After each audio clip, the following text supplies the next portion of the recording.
Sweden, a Scandinavian country with a fascinating history and the latest civilization to be announced for Civilization 6 Gathering Storm. Welcome to a brief historical look at Sweden and their Queen Kristina. As always, this is a brief historical look and I encourage you to share your own thoughts and knowledge down in the comments below.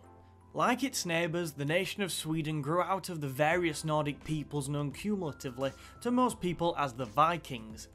It was between the years 900 and 1524 that Sweden expanded and consolidated as a nation, and secondly, in part due to the Swedish War of Liberation of 1521 against the forces of Denmark and Norway, developed a separate national identity than their fellow Nordic neighbours. Perhaps one of the best known events in Swedish history was the Great Northern War. The young King Charles XII came to the throne and Sweden's neighbours smelt opportunity. Peter the Great of Russia desired a Baltic port for Russia in order to expand their influence and trade west towards wealthy Europe. The lands for these ports, however, were now owned by the powerful Sweden. In Denmark and Poland-Lithuania, there were two more nations with their own grievances and agendas ready to take land off Sweden as well. An alliance against the Swedish between these three nations was born. In 1700, 14,000 Polish-Lithuanian troops marched into the territory of Swedish-held Livonia, which encompasses much of modern-day Latvia. The Swedish successfully repelled the attack, whilst in the west Swedish forces defeated Denmark so badly the Danish completely left the war. When Russia finally entered the war, they came to battle with the Swedish force led by the young Swedish king at Narva on the 30th of November 1700. In awful conditions and outnumbered 4-1, Charles, the Swedish king, led a daring assault and defeated the Russian force. This sparked a period of conflict in Poland-Lithuania, where Charles and his commanders won a series of impressive victories, often against all odds. I'm not going to give a full history of the war, extra credits do a fantastic job of that, but essentially following an attempt to advance towards Moscow, the campaign fell apart. Sweden's old enemies returned to the war and almost all hope was lost at the end of 1718 when Charles XII was hit by a projectile in the head and died. However, some of the daring tactics used throughout the Great Northern War by Charles and his commanders are really something to be admired. He and his generals won some fantastic victories against all odds and with such high stakes. I think it's a really interesting piece of Swedish history if you get time to have a proper look into it. Although it never recovered to the heights it saw under Charles XII, today Sweden is a modern and established part of Europe. There's obviously a lot more to Sweden as well, so let me know what you think to their history down in the comments, especially if you're Swedish, that'd be really interesting. Now let's look at the interesting choice of Kristina for the leader of Sweden in Civilization 6. She was born in 1626 and ruled Sweden from 1632 until 1654, actually abdicating many years before her death in 1689. Kristina is remembered as one of the most learned women of the 17th century. She enjoyed, amongst other things, books, paintings and sculptures.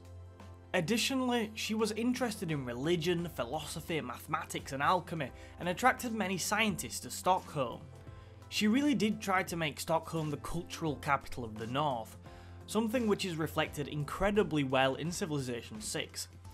Throughout her reign, Kristina took no interest in marriage and instead named her cousin, Charles Gustav, as her heir. However, it was Kristina's conversion to Catholicism that proved the real problem to her Lutheran council, and her abdication was first discussed as a result. On the 6th of June 1654, Kristina abdicated her throne in favour of her cousin and heir Charles Gustav. She died on the 19th of April 1689 at the age of 62 after seeing out her days in Rome. In Civilization 6, so many of Sweden's bonuses reflect her intelligent and cultural interests.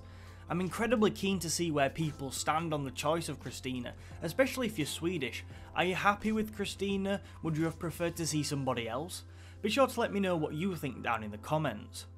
I don't want to discuss every unique bonus for Sweden and Kristina in this video. Like I said, the civilization reflects Kristina's focus on cultural and learning really well. However, there are 2 points I want to touch on. Sweden's unique ability is Nobel Prize. When earning a great person, Sweden receives additional diplomatic favour, Sweden gets extra great engineer points from factories and extra great scientist points from university. It also unlocks 3 unique World Congress competitions in the Industrial era if Sweden is in the game. The Nobel Prize is actually named after the Swedish scientist Alfred Nobel. The prizes are considered the most prestigious awards in their fields, and Sweden continues to play a big part in the prizes today. All but the Nobel Peace Prize is actually still awarded in Stockholm. Sweden's unique unit is the Karelian. This anti-cavalry unit, unlocked in the Renaissance era, replaces the pike and shot, has faster movement, and receives additional combat strength for each unused movement point.